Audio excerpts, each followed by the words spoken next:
मैंने ट्विटर के माध्यम से ये बताया था कि आज सुबह 10 बजे मैं ईडी पर एक बहुत बड़ा एक्सपोजे करने वाली हूं। इस एक्सपोजे को रोकने के लिए, आम आदमी पार्टी को डराने के लिए, आम आदमी पार्टी को चुप कराने के लिए आज सुबह 7 बजे से ही आम आदमी पार्टी से जुड़े हुए लोगों के घर पर, आम आदमी पार्टी के नेताओं के घर पर ईडी की रेड शुरू हो गई है।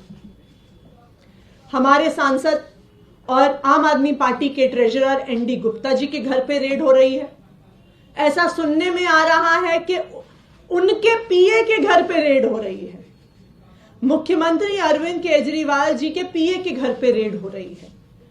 और अभी खबरें आ रही हैं कि शायद आज दिन भर में आम आदमी पार्टी के कई और नेताओं के घर पर ईडी रेड करने वाली है। ये क्या प्रयास है ईडी का?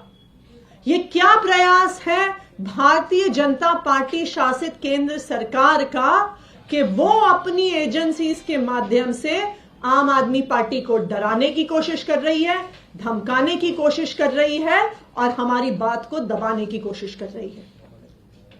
मैं प्रधानमंत्री नरेंद्र मोदी जी को, भारतीय जनता पार्टी को और उनकी एजेंसियों को जो ईडी और सीबीआई हैं, ये बताना चाहती हूं कि आम आदमी पार्टी आपकी धमकियों से डरने वाली नहीं है। पिछले 2 साल से इसी तरह आम आदमी पार्टी के नेताओं को डराया धमकाया जा रहा है।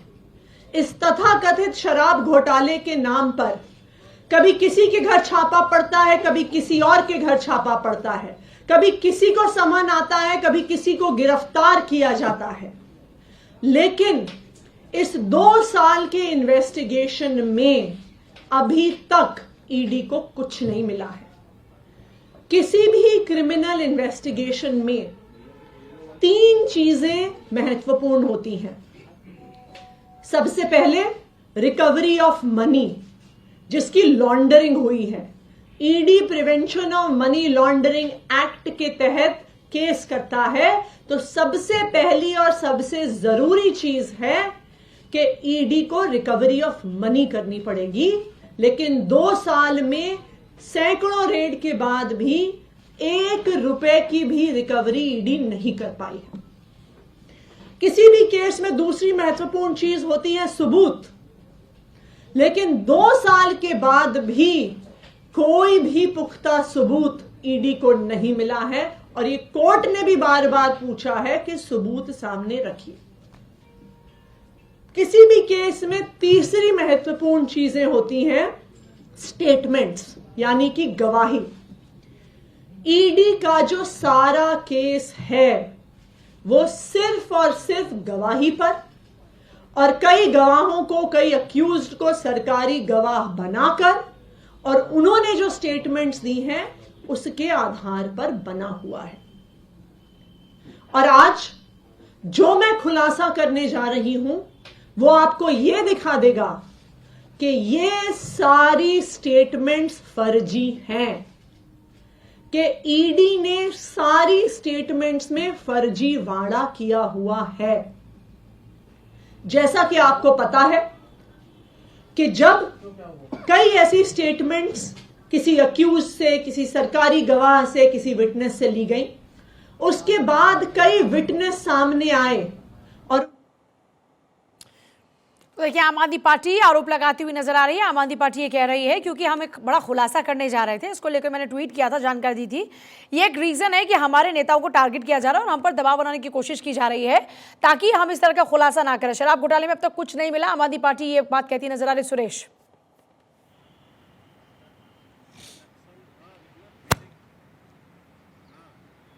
आवाज पहुंच रही है आप तक? सुरेश जी, अपना शराब घोटाले में अब तक कुछ नहीं मिला, हमें डराने की कोशिश की जा रही है। देखिए, आम आदमी पार्टी की बात करें तो आम आदमी पार्टी अगर शराब घोटाले की जैसे बात करी कि शराब घोटाले में कुछ नहीं मिला, तो आपके अरविंद केजरीवाल जो दिल्ली के मुख्यमंत्री हैं, वो जांच से क्यों भाग रहे हैं, क्यों डर रहे हैं? अगर आपके पास कुछ नहीं है, अगर आपने कुछ नहीं किया तो आपको खुद सामने आना चाहिए, क्योंकि जनता देख रही है आपने जो पीसी कर रहे हैं, पूरी दुनिया देख रही है।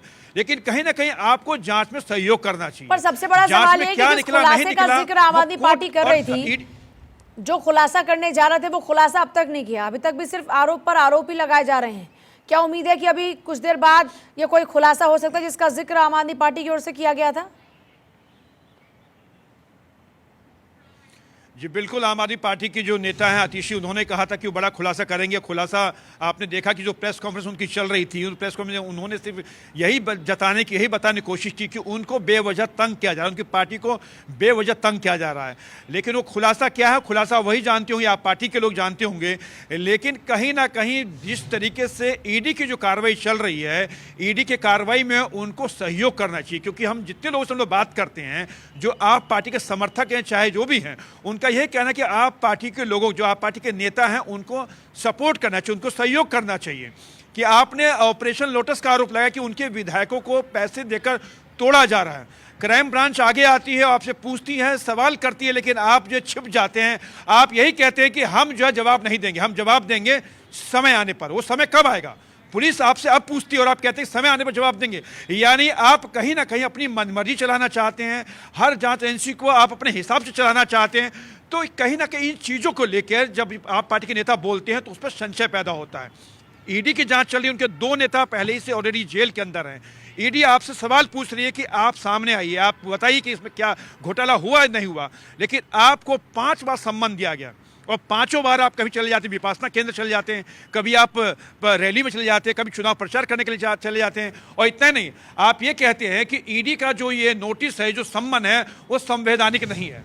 यानी ये केंद्रीय जांच एजेंसी पर आप खुद सवाल खड़े करते हैं। जाहिर तौर पर सवाल खड़े करते हैं। सुरेश, आपके पास वापस लौटते हैं। इस बीच फिर से एक बार बताएं दर्शकों को, शराब घोटाले में अब तक कुछ नहीं मिला। आम आदमी पार्टी की प्रेस कॉन्फ्रेंस कर जिस धमाके की बात की जा रही थी कि हमको एक बड़ा खुलासा करने जा रहे हैं, वो खुलासा अब तक नहीं। लेकिन आम आदमी पार्टी ये कहती हुई नजर आ रही है कि ये जो रेड की कार्रवाई शुरू हुई, दरअसल ये हमारे ऊपर एक प्रेशर बनाने की कोशिश की जा रही है, क्योंकि शराब घोटाले में अब तक कुछ मिला नहीं और हम एक खुलासा करने जा रहे थे, इसलिए एक साथ 12 जगहों पर ये रेड शुरू कर दी ताकि हम इस पे प्रेशर में आ जाएं और हम अपनी जुबान को बंद रखें और हम जो खुलासा करने जा रहे हैं वो ना करें।